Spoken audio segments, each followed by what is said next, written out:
and wackiest stand-up comedy duo. Live at Downtown Sports Bar and Brown Hotel. Let's welcome the Pork Chop Duo. Thank you. Thank you very much, you wonderful people. You're very kind to animals like us. Mga kaibigan, dun sa hindi pa ho nakakilala sa amin, kami po yung tinatawag na Pork Chop Duo. Apo. Ako si Porky at siya naman si Chappy. Siya pong original na tatay ni Chitae. Hindi, mga kaibigan, bago ko kami magpatuloy, ako muna mababati sa inyo ng isang magandang gabi sa inyong lahat, mga kaibigan. Mali. Anong mali? Yan ang sinasabi ko. Pagbabati kayo, walang masasabi sa iyo. Nung English ang bati ko, mali. Ngayong Tagalog, mali pa rin. Ulitin mo. Magandang gabi sa inyong lahat, mga kaibigan. Ikaw ba'y siguradong lahat yan ay mga kaibigan mo? Nakatawa silang lahat sa Hindi akin. lahat na tumatawa at pumapalakpas sa kaibigan mo. Iba nga tingin siya para kang baboy na sa harapan nila. Sisiraan mo na naman. Hindi mo siguradong lahat yan ay kaibigan mo. Tanggalin mo sa tang kaibigan na makasigurado ka. Wala nang kaibigan. Dapat. Pwede nang bumati. Ayusin mo. Magandang gabi sa inyong lahat. Kanino mo sinasabi yan? Sa kanilang lahat. Pag nagsalita ka rito, lumabas na yung speakers, narig na lahat, alam nilang patungkol sa lahat yan. Anong gagawin? Tanggal mo yung lahat. Wala nang lahat. Dapat. Pwede nang bumati. Ayusin mo. Magandang gabi sa inyo. May kakulitan ka rin. Bakit nga? Alam naman tayong dalawa magbatian dito. Siyempre. Kanino mo sinasabi yan? Sa kanila. Alam nilang para sa kalang tanggalin mo inyo. Wala nang inyo. Dapat. Magandang gabi. Ano ba ngayon? Gabi. Hindi tanghali. Hindi. Hindi hapon. Hindi rin. Lalong hindi umaga. Hindi. Huwag mo silang gawing tanga. Alam nilang gabi ngayon. Anong gagawin? Tanggalin mo yung gabi. Wala nang gabi. Dapat. Maganda. Paano yung pangit?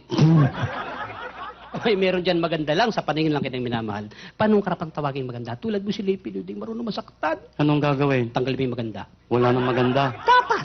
Pwede nang bumati. Ayusin mo. Uwe. Sa akin mga nasa harapan. Paano na sa tagliran mo yan? Yan. Importante lang ba sa harapan na tinutumbok mo? Anong gagawin? Eh, tanggalin mo yung harapan. Sa mga walang harap? Bullshit. Tinanggal mo lahat. Ano pang gagawin ko rin Luma na kasi yung pagbati mo. Naalala mo, ilang buwan nakakalipas. Nang galing tayo ng Israel, nang galing tayo ng Japan, nang galing tayo ng Australia, ng Amerika. Naintindihan ba mga tao na sinabi mo? Pasensya sila. Pilipino tayo eh. Mali yun. Galing din international language, sign language. Wala namang sign language ah. Tingnan mo yung gagawin ko. Paano?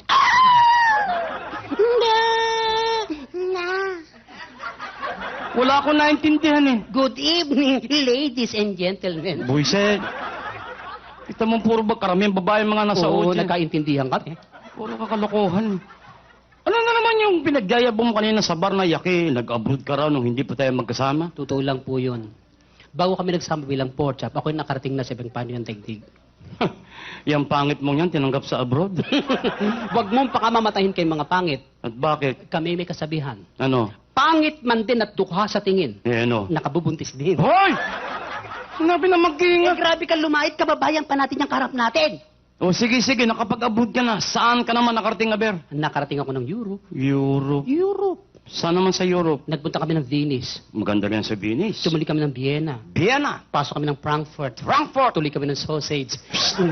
Sausage. O, tapos tumuli kami ng Rome. Yeah. Saan sa Rome? Rome 401, 402, Mga kwarto yun. Pare, antindi na makinarya doon. Sa Rome? Ano na naman ang makina ron? Abay, may nakita ko isang dahon lang, ipinasok sa makina. Isang dahon. Isang gisapata lang. Ano nangyari? Sigarilyo na. Ganon kabilis? Tapos may nakita ko isang buong baka, hinihila. Isang buong baka? Pinasok sa makina. Yung baka. Isang kisapata lang. Ano nangyari? Corn beef dilata na. Oh, matindi. Ang bilis sa Rome. Pero mas matindi ang Pinoy diyan. Sandali lang. Wala pang ganyang makina sa Pilipinas. Kaka mas matindi ang Pinoy. Mapapahiya ka lang dito. Matindi ang Pinoy. Dito sa Pilipinas? Oo. Anong makina rito? Dito isang hotdog lang pinasok, paglabas bata na. Ibang makina yan eh. Fashion, bibilib ka, Paris. Kalokohan na naman yan. Nakita ko mismo eh. Ano na naman ang fashion sa Paris? Kung anong kulay ng buhok mo, siya rin ang kulay ng damit mo. Sabi naman, kalokohan na naman. Nakita ko itiniterno. Ibig mo sabihin, pinapalis yung kulay ng buhok sa damit? Oh, Halimbawa yan, itim ang buhok. itim ang damit. Pareho. Yes. Eh kung pula buhok, Pula rin ang damit. eh kung dilawang buhok, Dilaw din ang damit. paano kung walang buhok? Wala ring damit. Burlesque na yan eh. Eterno nga eh. Fashion show eh. O Chicago, naka-invento ng isang uri ng chemical, ihalo mo rin sa metal. Makakain mo na yung metal. Sandali. Ibig mo sabihin yung metal, nilalagyan ng chemical. Mhm. Tapos, kinakain nila? Mismo. Saan yan? Chicago. Chicago. Mhm. Pwes, magpunta ka ng Pangasinan. Metal mismo, walang chemical, kinakain sa Pangasinan. Pangasinan? Pangasinan! Metal mismo, walang chemical, kinakain sa Pangasinan. Anong klaseng metal? Metal bus na nga pala yan. Metal bus ng saluyot. Metal bus ng kamote. Bagong at kamatis, Cataluna. Lahat ng metal inabot ko sa iyo ah. Yan sinasabi. Kaya dyan nagagalit si Kakabert na nabubuhay pa. Yung mga kalokohan mong yan eh. Yan nga, nasabi sa akin ni Tita Nova at saka yung pinsan ni Kaka na may sama na loob nga raw sa kakabago namatay. Bakit? Naalala mo yung huli natin biyaheng hatid saya? Oh. O di ba sa NAIA Airport, bago tayo sumakay ng aeroplano, nag-meeting tayo sa VIP room? Anong bili ni Bert Marcelo? Pagdating sa airport sa Rome, siya ang mauuna sa immigration sapagkat siya ang leader ng grupo. Akala mo magpatiyo na kay hindi ka naman marunong mag-Ingles. Uy, alalahan ng Pinoy ako. So, Ang Pinoy, bago bumitaw na sa lahat ng pinag-aaral muna sa paligid niya. bakit? Anong pinag-aralan mo ron? Dalawang nauna sa akin. Ano? British, Amerikano, pangatlo ko. Kita mo, magagaling sa English yung mga yan. Tinanong na immigration officer yung British, Anong tinanong? will you stay long here, sir? Anong sagot ng British? I'm afraid not. Kita mo, galing sa English. Tinanong yung Amerikano, will you stay long here, sir? Anong sagot ng Amerikano? Well, I'm afraid so. Galing talaga. Tinanong pangatlo ko sa pili, Ikaw na tinanong. will you stay long here, sir? Anong sagot mo? I'm not afraid. Patay. Anong am Sabi naka-pray? ko natatakot sila, hindi ako natatakot saan man makarating. Mali nga eh, mali. Banat ka ng banat eh. Sa Dubai, ganyan din ginawa mo. Anong sabi ko? Hayaan mo mauna ko, pakinggan mo yung sasagot ko. Nagpatiuna ka na naman. Yung tanongin ka ng official citizenship, ano sagot mo? Pilipino. Tama. Nung tanong kang natural born, sagot mo. Cesarean. Anong cesarean? Ganun na nakanani ko. Tinatanong kung tunay kang pinanganak na Pilipino. Ayusin lang tanong nila. Ayusin mo pakikinig mo. Kaysa buwisit kasi hindi na ako sumama ng Singapore eh. Yan nga. Napasin ko yung labor ata sa'yo natin, hinahanap yung passport mo. Saan ka nagpunta? Punta ako ng India. India? Oo! Tinatanggap na ang baboy sa India? Tawa ko! Sige pa samantala.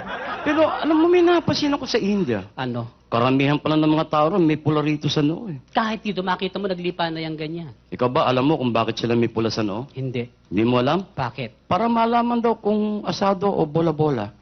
Walang ginawa mo siya pa yung tao ah. Nagbibiro lang. Sa India, nag-alala kong tinatawag na black magic. Black magic? Power of the mind. Power of the mind? May tawag sila dyan, telekinesis mo, telekinetic. Basta may tele, ayos na yan. Yan.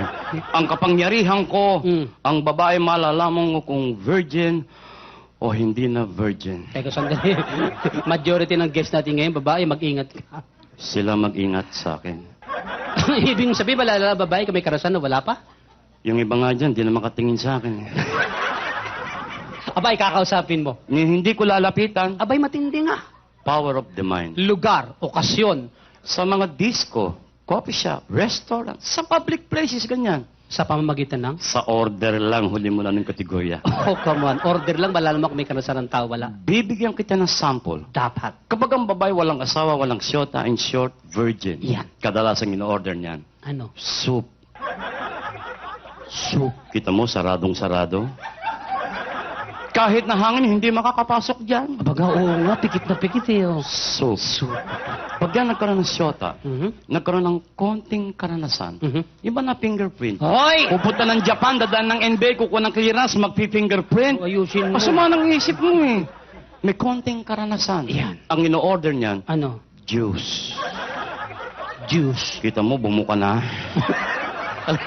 Nadaanan yata ng hangin, kaka. Yan ang sinasabi ko sa'yo. Sige. Pag yan nag-asawa, Aha. nagkaroon ng isang anak, Yan. may karanasan na yan. Of course naman. Ang ino-order niyan, Ano? Coke. Laki na. Malaki yata, kaka. Soup, juice, Coke. Nagbabago ng anyo. Pag yan nagkaroon ng 8, 10 anak, Yan. marami ng karanasan yan. Aha. Ang ino-order niyan, Ano? Tsa! Wala bang umorder ng iced tea? Wala yata, wala. Ako, kala ko may iced tea. Tsaka ako, kapangyarihan ko, Aha. naintindihan ko usapan ng hayop. Porke usapan ng hayop, naintindihan mo. Naintindihan ko yan. Walang kapagtataka. Bakit? Baboy ka eh. Hindi, yung power of the mind. Nakarinig ka na ba ng kalapati nagliligawan? Hindi nga ako nakakaintindi niyan eh. Alam mo na, discovery ko, Ano? yan palang kalapating pinaka-mail sa buong mundo. Hindi rabbit? Hindi rabbit kalapati. Galing. Eh, minsan yung barkado si Romy Ladiana ba yun? Oo. Ang dami alagang kalapati nun eh. Yung matataas ang lipad ha. Mhm. Narinig ko yung kalapating lalaki, Mm. nililigaw niya yung kalapating babae. Wow. Alam mo sabi ng kalapating lalaki doon sa kalapating babae? Ha? Paturok! Paturok! Hmm? Sabi ng kalapating babae, turok mo! Turok mo! Naiintindihan mo. Naiintindihan ko. Ang galing naman. Minsan naimbita naman ako somewhere in Bulacan. Oh, somewhere in Bulacan. House blessing niya. Blessings. Bahay ni Boss G. Gonzales ba yun? Oh, si Mr. Gonzales. Oo, laki ng bahay. Ang daming bisita. Yeah. Ininom namin beer. Ang galing. Alam mo, tendency ng beer, jingle ka ng jingle. Of course naman. Abay, nagtatakbo ko ng comfort room, pila-pila tao. Wow. Hindi ko na mapigilan. Yan. Gumawa ko ng paraan. Yan. Takbo ko sa likod ng bahay. Sa likod. Doon ako jumingil. Mhm. Kaya lang nung jingle na ako, may nanig akong 3 hayop nagbubulungan sa likod ko. 3 hayop? Ano yun eh, kambing, baka, tsaka yung pabo. Naintindihan mo? Ako pinag-uusapan nila. Sabi ng kambing, "Nehe, nehe." Sabi ng baka, oo nga. Oo. Eh, anong sabi ng pabo? Yung pabo, ang laki! Dapat po. Rico, mahihain kayo Thank you very pumalakpak. much. Thank you very much. Salamat po. We needed that. Huwag po kayong mahihiyang pumalakpak. Totoo yan. Wala hong bayad yan. Alam nyo kasi mga kaibigan, kami pong mga nagtatanghal dito sa ibaba ng entablado, kami po may kasabihan. Kahit wag nyo na ho kaming bayaran, basta't palakpakan nyo na kami, maligaya na kami. Maraming salamat po sa inyong palakpakan. Sana lang ho ang palakpakan nyo, bayaran nyo ho ako. Hoy, nagpaliwanag na Loko ako.